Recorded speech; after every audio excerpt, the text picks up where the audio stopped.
bakit po kayo tahimik?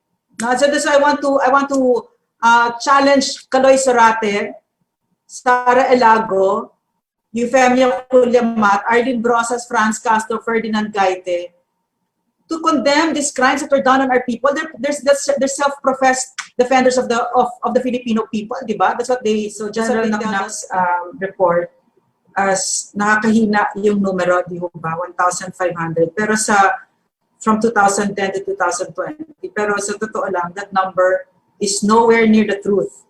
Nowhere near the real numbers of what this communist terrorist group have done to our people, the atrocities. No? Over the weekend, I was in, last week, for instance, I was in the Davao region, Davao del Sur, for work, to go down to the barangays. And then I met one of the soldiers there. He's not a soldier, he's a security guard now.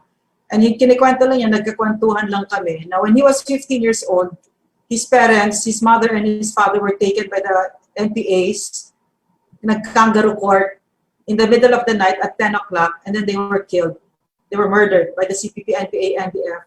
The following day, the body of their mother was found with 17 stab wounds, and the father 14. And the head was almost decapitated. So 5 silang magkakapatid na ang hirap ng buhay, they were farmed out to their relatives who were also just as hard up. So I'm saying, and yet this crime was reported in the PNP, but no mention of the NPA. Hindi yan na-connect. No? So the truth is, what about for instance, the Rano massacre as well? Out of the almost 40 that were murdered there by the CPP, NPA, NDF, more than half of that were children. So these crimes are terrible, and these crimes they really cry to the heavens for vengeance. So we tried to get the side of the Makabayan Bloc, of the Joma Season Bloc in Congress, what their reaction is against the report of General Naknak about the violations, and there was no response. The silence was deafening, and we cannot gloss over the silence of people who pride themselves with being elected by the people daw. Diba? So we cannot gloss over something like that. This is something that we need to put in the front line and center. And why the silence? Diba? I mean, even NUJP, which is we all know is a front of the CPP, NPA, NDF, nag-tweet pa nga, diba? Meron silang, they have an acknowledgement of the international humanitarian law. But we're still waiting because we issued a challenge to NUJP. We're really happy that they acknowledge the international humanitarian law, diba? And yet we've been waiting for them to denounce the terrible crimes of the CPP, NPA, NDF against the Filipino people for the past 52 years. And so far, the silence, again, is deafening. So these groups, no, we're not saying that everybody in NUJP is CPP, NPA, NDF. In fact, the reason why we speak out is because we do know that an unwitting number, the overwhelming majority of you are being used by the fronts of the CPP, NPA, NDF. Like for instance, Gabriela, CEGP, NUSP, NUPL, Karapatan, all of that. Gabriela, Bayan Muna, ACT. So this is why we speak out. And yet this self-professed human rights defenders are very quiet about these terrible crimes, heinous crimes that are done on our people, the most helpless, on our children, on our indigenous peoples, yung mga walang kalaban-laban. Bakit po kayo tahimik?